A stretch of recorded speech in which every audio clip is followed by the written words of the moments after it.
Gentlemen, added the chief, turning towards the young men, perhaps the offer may not appear tempting to you, but if you should ever feel inclined to pay me a second visit, wherever I may be, you shall be welcome. Franz and Albert bowed. The Count went out first, then Albert. Franz paused for a moment. Has your Excellency anything to ask me? Said Vampa with a smile. Yes, I have, replied Franz. I am curious to know what work you were perusing with so much attention as we entered. Caesar's Commentaries, said the bandit. It is my favorite work. Well, are you coming? Asked Albert. Yes, replied Franz. Here I am. And he, in his turn, left the caves. They advanced to the plain. Ah, your pardon, said Albert, turning round.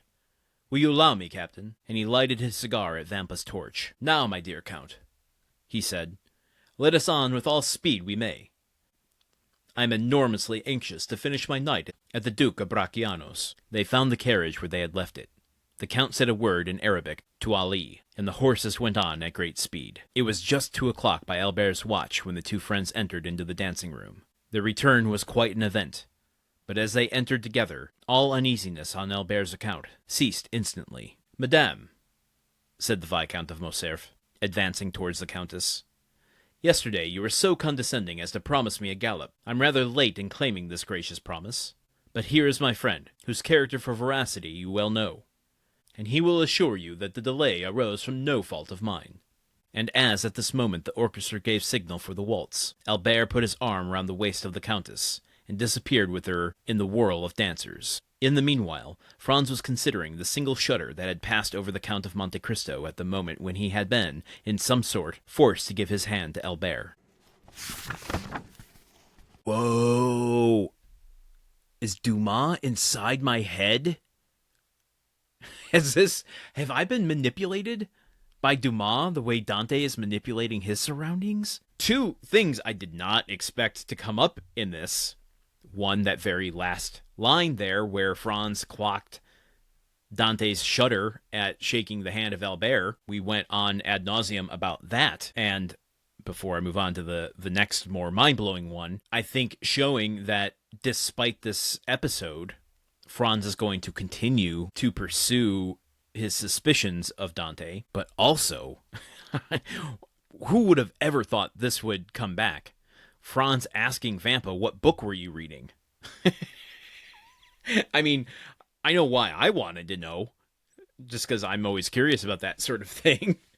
But the fact that Dumas allows Franz a moment to stop and ask, makes a moment out of it. And Vampa says, Caesar's Commentaries. So I just did some research on this to try to get a better understanding of why this book, Caesar's Commentaries.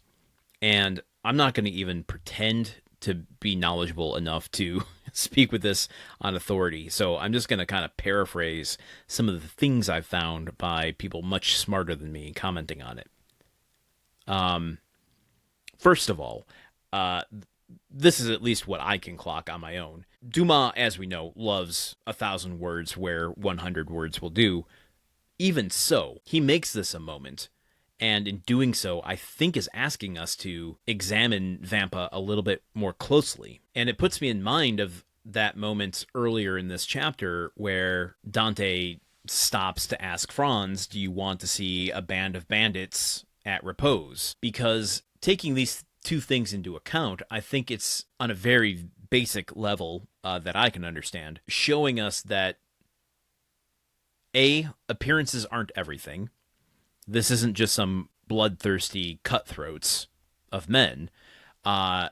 This is a man reading what would be classic literature of the time, but also considering we had the background story from Pastrini about Vampa up until he meets Dante on that road, it makes me wonder if Dante is the one who is educating him.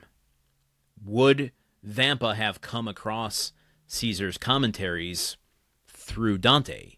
Which, if that is true, then it makes the performance Dante did of asking Franz if he wants to see a band of bandits at repose. I realize that's not the actual phrase, but you get what I mean. Much more apparent. That performance is more apparent because he himself is shaping who these bandits are. Just like he's shaping himself, he's shaping the worldview and reality of everyone he comes across. But what are Caesar's commentaries? Well, we're talking about Julius Caesar, and he's obviously a famous Roman, famous military genius, someone who represents ambition and strategy, military strategy particularly, that he's kind of an authoritarian, like he's bigger than the institutions that surround him. He's commanding, and he's able to create loyalty amongst people, which mirrors both Vampa and Dante. And Vampa says that this is his favorite book. And if we go with the idea that Dante gave it to him, then I think it's not too far off the mark to extrapolate that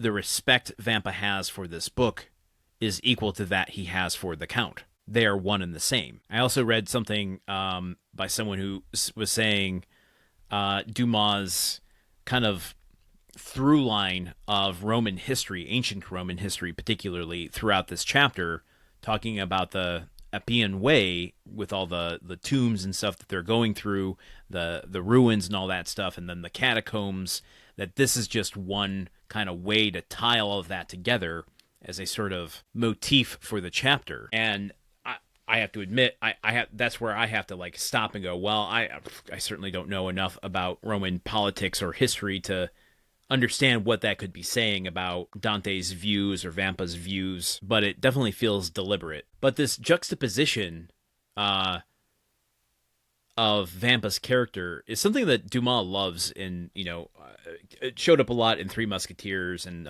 my understanding is a number of his other works like Black Tulip, where the inversion of what you expect the Roman bandit to be based on Pastrini's warnings of danger early on, you show up and it's not a snarling beast, it's a man, reading a fairly highfalutin classic. But then it also, like, there's so much actually that comes from this, because then you start to take into consideration who Caesar was and what Vampa is admiring about him, and then you can see and extrapolate further how he's operating his own band of brigands. Like, all of the signals and the sentries and the way this operation works would have to be influenced by the structure of Caesar and his commentaries. And again, that's all coming from Dante. I think.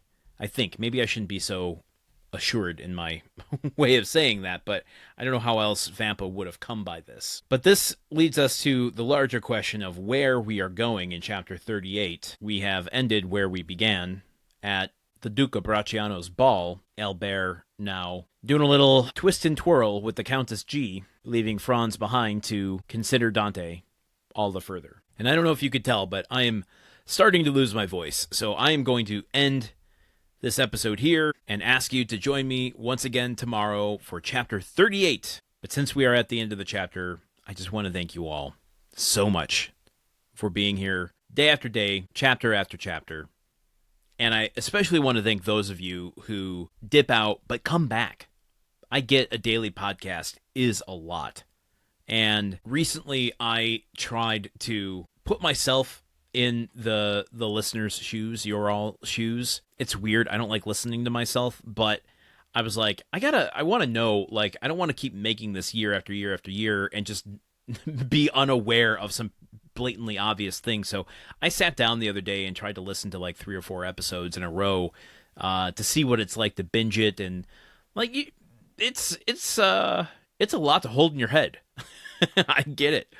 Following the story this way, like I almost couldn't keep in my brain what was happening in the story, and I kept being like, "Why are you interrupting the story with your commentary all the time?" So the fact that you show up and suffer through my commentary means a lot to me in this world where it feels like creative output particularly feels kind of helpless and fruitless, knowing that whatever silly tangent I might be going on, and I go on a ton of them, is still being listened to by you, and that's not lost on me. I'm not good at taking compliments, but I do value that deeply.